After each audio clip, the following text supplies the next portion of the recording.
Hello friends, कैसे हैं आप सब? ठीक हैं। सो लेट वीडियो जो है, वीडियो बेसिकली आपको मिलती रहती है वीकली, मगर जो इन्फॉर्मेटिव वीडियो है वो लेट इसलिए आ रही थी क्योंकि बच्चों के एग्ज़ाम थे। रीज़न ये था। दूसरा जो था, मुझे था कि ये एग्ज़ाम से फ्री हो जाएंगे तो थोड़ा अच्छा जो टॉपिक है वो लेके आएंगे।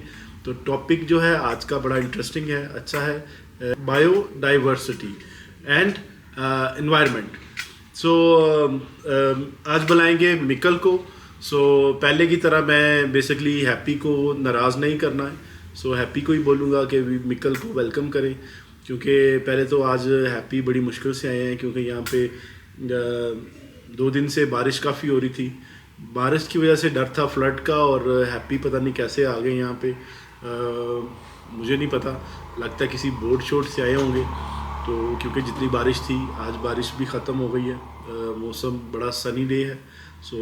हैप्पी को बोलेंगे कि वो मिकल को इनवाइट करें ताकि मिकल आएंगी और आपको जो मज़ीद जो है इस जो टॉपिक है हमारा उसके बारे में इंफॉर्मेशन देंगी। ओहो, क्या इंट्रोडक्शन कराया है मेरा। भाई खुद ही तो आपने कहा है कि करवाना चाहिए, तो मैं इसीलिए आपका इंट्रोडक्शन करवाया। तो थोड़ा अच्छा ही करवाना चाहिए। ओए अच्छा है, जूतियाँ गल्ला ना कर। अच्छा ठीक है भाई, नहीं बातें करता। आप मिकल को प्लीज़ इनवाइट करें ताकि हमारा टाइम वेस्ट ना हो। देखने वाले जो हैं उनको भी जल्दी जल्दी उन तक इन्फॉर्मेशन पहुँचे। आप प्लीज़ मिकल को इनवाइट करें। ओए ये पुलिस क्या होता है? पुलिस भाई अच्छा ठीक है, नहीं कहता, आप इनवाइट करो। ओके, हेलो फ्रेंड्स, तो अभी इनवाइट करेंगे निकल को। हेलो निकल, welcome. Hello, Happy. Thank you for having me here. Hello, how are you?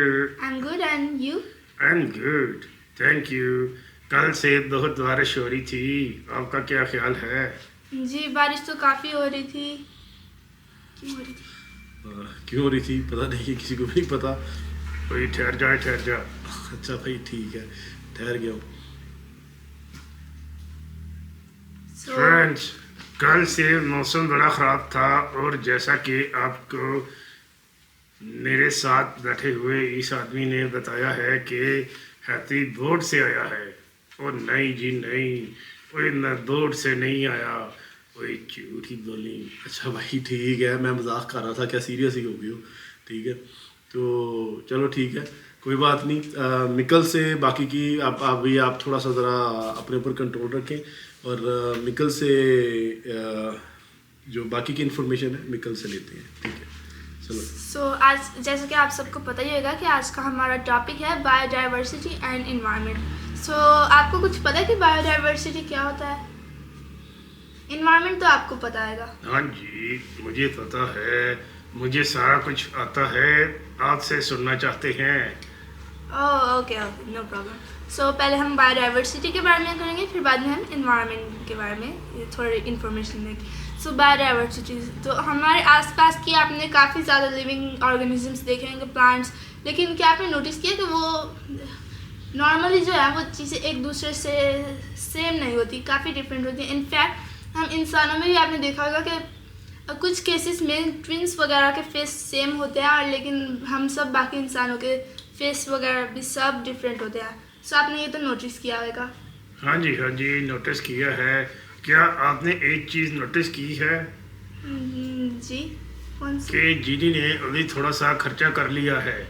आप देखो ज़रा, मेरे आगे दी माइक है। वाह जी वाह, क्या बात है। पहले मैं सोचता था मेरे पास माइक नहीं है, मगर अब थोड़ा खर्चा कर लिया है जीनी ने। थैंक यू भाई। अच्छा भाई, थैंक यू की ज़रूरत नहीं है।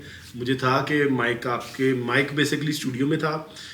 हम लोग ज़्यादा जो ऐसी वीडियोस जो है वो स्टूडियो में नहीं कर रहे थे, मगर अभी हम लोग स्टूडियो में आ गए हैं। तो माइक ऑलरेडी था स्टूडियो में शुरू से, मगर माइक खुद नहीं थे रखते कि शायद आपको ज़रूरत नहीं है। कोई सारी चीज़ों की ज़रूरत तुझे ही होती है। अच्छा भाई ठीक है, नहीं आपको भी ज़रूरत है, सॉरी इसके लिए। अभी नेक्स्ट टाइम से हैप्पी का भी ख्याल रखा जाएगा, और हैप्पी को भी जिन चीज़ों की ज़रूरत है वो उनको देख के अपने जेहन में रख के फिर चलेंगे। तो चले जी, आप आगे बताओ। तो अगर हम बायोडाइवर्सिटी की डेफिनेशन में जाएं, the existing number of all living organism or living beings in a particular area is called biodiversity. So हमारे आसपास के जितनी भी लिविंग ऑर्गेनिज्म या लिविंग बींग्स का जो एक नंबर या अमाउंट होता है और उनकी जो अलग अलग ब्रीड्स या स्पीशीज़ आपने देखेंगी, सो उन सब और एक ही एरिया में वो सब चीज़ें जो होती है उसको बायोडाइवर्सिटी हम बोलते हैं. सो डॉग्स या कैट्स का एग्जांपल लेते हैं. सो आपने नोटिस किया होगा कि अगर आपने डॉग्स रखे हैं तो अगर वो एक से ज़्यादा और वो एक ही फैमिली से बिलोंग नहीं करते तो उनका फेस साइज़ वगैरह भी काफ़ी डिफरेंट रहेगा. सो वो लेकिन होने को तो एक ही एनिमल है लेकिन उसकी ब्रीड जो है डिफरेंट है. सो ऐसी केसेस जो होते हैं उनको हम बायोडाइवर्सिटी के नाम से हम जानते हैं. सॉरी, आपकी बात काट रहा हूँ. अभी आपको बताता हूँ, जीनी ने भी घर में डॉग रखा हुआ था और मैं जब भी जाता था उसे कहता था हड्डी को काट लो. कोई मैं तो बड़ा बचा हूँ और शुक्र करता हूँ इसने डॉग रखने छोड़ दिए हैं. अच्छा ठीक है. बेसिकली हमारे पास भी 2-3 पेट थे घर में. 3 ब्रीड थी मेरे पास में घर में. तो हैप्पी कभी कभी आता था. हैप्पी बहुत तंग था उन तीनों ब्रीड्स को लेके, क्योंकि वो तीनों ब्रीड्स थोड़ी अग्रेसिव वाली ब्रीड्स थी. एक तो थी जी रोडवाइलर, जैसा कि आप जानते हैं कि रोडवाइलर जो है काफ़ी अग्रेसिव ब्रीड होती है. फिर दूसरी थी अमेरिकन बुली. तो अमेरिकन बुली भी जो है वो भी अग्रेसिव ब्रीड होती है. और उसके पास तीसरी थी जो अग्रेसिव नहीं होती, वो थी गोल्डन रिट्रीवर. सो नहीं सॉरी, एक बॉक्सर भी थी मेरे पास में. तो टोटल 4 ब्रीड्स थी घर पे. तो हैप्पी को कोई एक भी पसंद नहीं था. मे भी हो सकता है बहुत बड़े सारे लोग हैं दुनिया में जो पेट लवर नहीं है, मगर मैं एक पेट लवर हूँ. मगर मैं टाइम नहीं दे पाया डॉग्स को. तो इसलिए अगर आप एक मेरी रिक्वेस्ट है आपसे सबसे, अगर आपके पास टाइम नहीं है तो प्लीज़ आप ऐसा कोई पेट घर पे नहीं रखें जिसको आप टाइम नहीं दे सकें. हाँ, अगर आपके घर में कोई भी है जो उसको टाइम दे सकता है तो फिर आप रखें. नहीं तो ये उनके साथ में बुरा बोल सकते हैं कि कितना भी बुरा बोल सकते हैं, या आप ये बोल सकते हैं कि उनके साथ में ज़्यादती है कि अगर आप कोई पेट घर पे रख के और उसे टाइम नहीं देते. सो प्लीज़ काइंडली, अगर टाइम नहीं है तो प्लीज़ कोई भी ऐसा पेट नहीं रखें जिसे आप टाइम नहीं दे पाते. ठीक है, थैंक यू. आगे बात करेंगे मिकल से. जी. सो आपने देखा होगा एनिमल्स में भी जैसे डिफरेंट स्पीशीज़ और ब्रीड्स होती है, वैसे प्लांट्स भी काफ़ी एक दूसरे से डिफरेंट होते हैं और एक दूसरे से वेरी करते हैं. सो आपने अगर घर में गार्डनिंग भी की है तो आपने नोटिस तो यही किया ही होगा कि आपके पास काफ़ी अलग अलग टाइप के प्लांट्स होंगे और वो एक दूसरे से साइज़ में और शेप में काफ़ी डिफरेंट होंगे. हाँ जी, एक मुझे और बात बताइए. मैं एक दफ़ा जीनी के लिए फ्लावर्स लेके आया था, मगर उन फ्लावर्स में से खुशबू क्यों नहीं थी आ रही? तो ये इसलिए होगा क्योंकि वो फ्लावर्स शायद पेस्टिसाइड्स वगैरह या और केमिकल वगैरह यूज़ करके शायद ग्रो किया है. उसकी फार्मिंग शायद केमिकल फर्टिलाइजर्स से की हुई है और इसलिए उसका ऑर्डर जो है नेचुरल ऑर्डर चला गया हो सकता है. ओके, ठीक है. सो अब आगे चलते हैं. और फिर प्लांट्स के भी काफ़ी ज़्यादा डिफरेंट टाइप्स होते हैं और एनिमल्स भी. अगर बायोडाइवर्सिटी अगर हम हमारे इन्वायरमेंट में ना हो तो हमारा इन्वायरमेंट काफ़ी जो है हार्म हो सकता है. इकोसिस्टम जो है इम्बैलेंस हो सकता है. सो इकोसिस्टम भी वैसे एक बायोडाइवर्सिटी का ही टाइप है. और छोटे से छोटे जो एनिमल्स और प्लांट्स हैं वो भी हमारे ये इन्वायरमेंट में काफ़ी बड़ा रोल प्ले करते हैं, जो कि हमें लगता नहीं. और हम जो आजकल ह्यूमन बीइंग्स काफ़ी जो पोल्यूशन कर रहे हैं, सो पोल्यूशंस और केमिकल का यूज़ ज़्यादा कर रही है और अर्बनाइजेशन और इंडस्ट्रियलाइजेशन वगैरह की वजह से बायोडाइवर्सिटी जो है उसको काफ़ी हार्म हो रहा है. तो जैसे कि अब छोटे छोटे एनिमल्स भी अगर देखेंगे, बैक्टीरिया और प्लांट्स भी फंगाई मोसिस वगैरह जैसे होते हैं, तो वो भी हमारे इन्वायरमेंट में काफ़ी बड़ा रोल प्ले करते हैं इन्वायरमेंट को बैलेंस्ड रखने में. सो ऐसे जो केमिकल वगैरह का यूज़ हो रहा है, सो ऐसे जो है छोटी छोटी चीज़ें जो हैं वो काफ़ी हद तक ख़त्म होती जा रही हैं, तो जिससे इन्वायरमेंट में काफ़ी बड़ा असर पड़ रहा है. और आपने नोटिस किया होगा कि अभी हालांकि इतनी गर्मी होनी भी नहीं चाहिए और बारिश भी इतनी होनी नहीं चाहिए. आपने जैसे बोला था सो इसका रीज़न ये हो सकता है कि जो आजकल ग्लोबल वार्मिंग हो रही है और जो इकोसिस्टम और बायोडाइवर्सिटी को हार्म हो रहा है। तो अब हम अपने अगले टॉपिक पर आते हैं जो कि है इन्वायरमेंट। सो ये तो पता ही होगा कि आपको जो हमारे आसपास की सराउंडिंग की both living and non living beings जो है तो उनको हम इन्वायरमेंट के रूप में ले सकते हैं। हमारे आसपास की हर चीज़ जैसे कि घर होता है, ट्रीज़, प्लांट्स और घर के अंदर का फर्नीचर, ये सब भी हमारे इन्वायरमेंट में ही आता है। सो इन्वायरमेंट के अंदर काफ़ी चीज़ें जो है नेचुरली जो है अवेलेबल होती हैं जिनको जो है ह्यूमन बींग्स जो है काफ़ी ज़्यादा नुकसान पहुंचा रही हैं। जैसे कि अब इन्वायरमेंट के अंदर renewable and non renewable natural resources होते हैं, जो कि पिछली वीडियो में मैंने जब नेचर का कर रही थी तो तब भी मैंने आप लोगों को बताया था। और जो है इन्वायरमेंट से ही हमें लाइफ का ये सपोर्ट मिलता है, हमें अपनी लाइफ को मेंटेन रखने के लिए। सो जैसे कि अब ऑक्सीजन, फूड, हैबिटेट, शेल्टर वगैरह सब हमें इन्वायरमेंट से ही मिलता है, राइट? यस राइट, आप ठीक कह रही हो, मगर मेरी बात भी सुन लीजिए।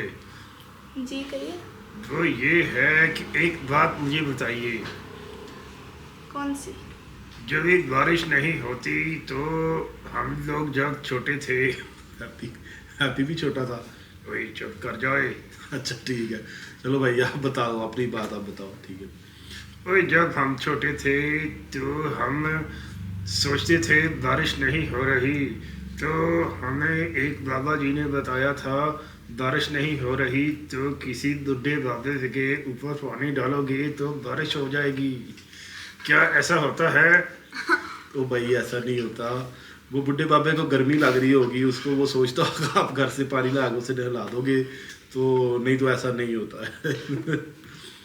वही कभी कभी सच भी होता है। और नहीं भाई सच नहीं होता, ऐसा नहीं होता, ठीक है। चलो ठीक है जी। अच्छा चलो जी। सो इन्वायरमेंट के अंदर जैसे नॉन रिन्यूएबल नेचुरल रिसोर्सेज है, सो आजकल लोगों के पास थोड़े से पैसे आते हैं, सो वो लोग अपने लिए नई कार्स, बाइक्स वगैरह लेना चाहते हैं। और इलेक्ट्रिक जो है आजकल आई हैं, ट्रेंड में भी है, लेकिन काफ़ी महंगी होती हैं, तो इसलिए ज़्यादातर लोग अफोर्ड नहीं कर सकते। सो अगर वो लोग कर भी सकते हैं कोई कार या फिर कोई मीन्स ऑफ ट्रांसपोर्टेशन लेने का, तो वो लोग जो है फॉसिल फ्यूल से चलने वाली कोई प्रेफर करते हैं। सो ऐसे जो हमारे इन्वायरमेंट से फॉसिल फ्यूल वगैरह जो है वो काफ़ी ख़त्म हो रहा है। वो हालांकि जैसे कि नॉन रिन्यूएबल है, सो वो फिर बाद में दोबारा एक्सट्रैक्ट भी नहीं हो सकते, और अगर दोबारा एक्सट्रैक्ट करना है so it takes millions of years. So अगर आपको भी कभी कार या कोई व्हीकल वगैरह लेनी है तो आप इलेक्ट्रिक ही प्रेफर कीजिएगा। नहीं जी मैं परसों गया था बाहर जी ठीक है, मैंने फिर एक आदमी को हाथ दे के उसकी गाड़ी रोकी, उसने भी गाड़ी रोक ली। जब उसने गाड़ी रोकी तो मैंने कहा भैया जी थोड़ा बाहर आइए। वो जब बाहर आए तो मैंने उसके नाक में कसोना मार दिया। क्यों? उसका रीज़न ये है कि उसकी गड्डी में से धुआं निकल रहा था।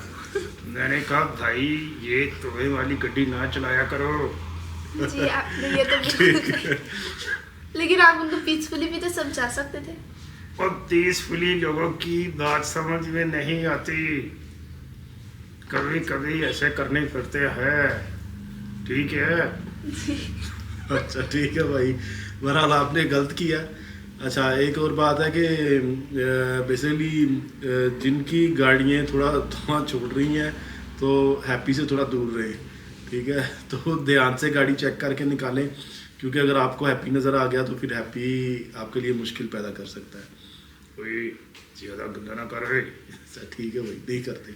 चलो ठीक है, बताओगे। सो वैसे ये जो व्हीकल्स की मैन्युफैक्चरिंग है, सो ये भी अगर हम कम करें तो ही हमारे ये इन्वायरमेंट के लिए बेटर रहेगा। और वैसे भी अगर देखा जाए तो हमारे लिए ऐसे व्हीकल्स यूज़ करने से ज़्यादा चलना जो है बेटर रहता है, इससे हमारा लाइफ स्पैन भी एक्सटेंड होता है।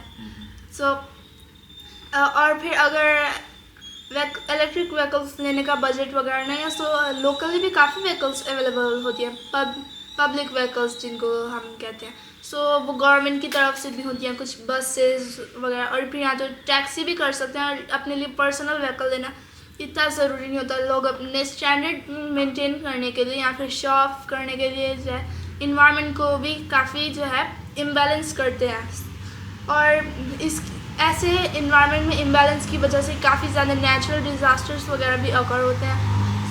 हाँ जी, इसीलिए तो मैंने उस आदमी को गाड़ी से बाहर निकाल के उसका एनवायरनमेंट भी तो ठीक किया था ना। मैंने कहा भाई आप बाहर का एनवायरनमेंट ख़राब कर रहे हो, मैं ज़रा आपका एनवायरनमेंट भी ठीक कर दूँ, ठीक है ना? भाई ठीक है, बस कर दो, अब ज़्यादा इस टॉपिक पे बात नहीं करेंगे, क्योंकि जो लोग देख रहे हैं जिनकी गाड़ियाँ धुआं छोड़ती है, गाड़ी को धुआं नहीं छोड़ना चाहिए। एक तो आपके इंजन के लिए भी ख़राबी है, और दूसरा हैप्पी आपको देख लेगा तो आपके लिए प्रॉब्लम होगी। तो कभी भी गाड़ी धुआं छोड़ रही हो तो प्लीज़ आप उसको चेक करवा लें, मैकेनिक से आप उसको रिपेयर करवा लें। Thank you. चलो जी आप बताओ।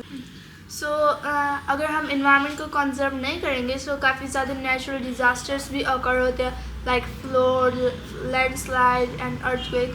सो हमें अपने इन्वायरमेंट को कंजर्व करना काफ़ी ज़्यादा जो है इम्पोर्टेंट है। सो अब आते हैं पॉइंट्स पर कि इन्वायरमेंट को कंजर्व कैसे किया जाए। सो आपको कुछ पता है? अगर मुझे पता होता तो मैंने उसी टाइम वो भाई को समझा देना था कि कैसे करना है। जी चलो कोई बात नहीं, तो मैं आपको बताती हूँ। सो हमें डिफॉरेस्टेशन को प्रिवेंट करके एफॉरेस्टेशन इनकरेज करना चाहिए। सो डिफॉरेस्टेशन यानी कि पेड़ पौधों को काटना, और इन चीज़ों को हमें प्रिवेंट करना चाहिए, ये चीज़ें हमें नहीं करनी चाहिए।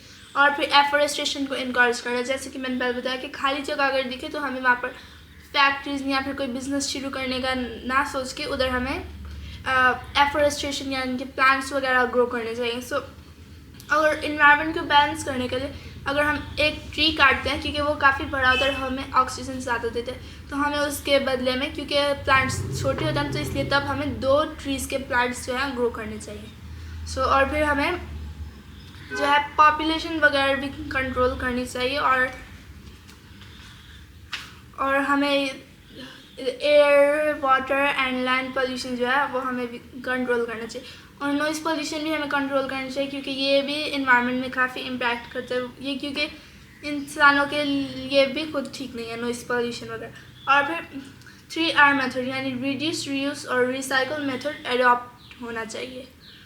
और जैसा कि आपने बताया था कि स्मोक जो है प्रोड्यूस करने वाली व्हीकल्स जो है यूज़ नहीं होनी चाहिए, और हमें केमिकल फर्टिलाइजर्स और इंसेक्टिसाइड्स भी यूज़ नहीं करने चाहिए, क्योंकि वो प्लांट्स के लिए भी काफ़ी हार्मफुल होते हैं, और अगर हम वो प्लांट्स को फूड की तरह कंज्यूम करते हैं तो हमारी भी हेल्थ जो है हार्म हो सकती है। और जो लोग इन्वायरमेंट को हार्म कर रहे हैं वो इनडायरेक्टली अपने आप को भी हार्म कर रहे हैं, जैसे कि अगर प्लांट्स वगैरह केमिकल्स और फर्टिलाइजर्स को यूज़ करके ग्रो किए और फिर वही प्लांट्स खुद कंज्यूम किया तो फिर उनकी हेल्थ को भी खुद ही हार्म होता है।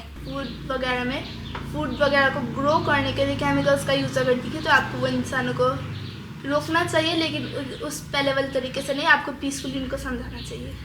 ओहो, मैं तो कहता हूँ सबको पीसफुली कहना चाहिए, मगर बीच में से कुछ लोग ऐसे होते हैं जो पीसफुली का मतलब नहीं जानते।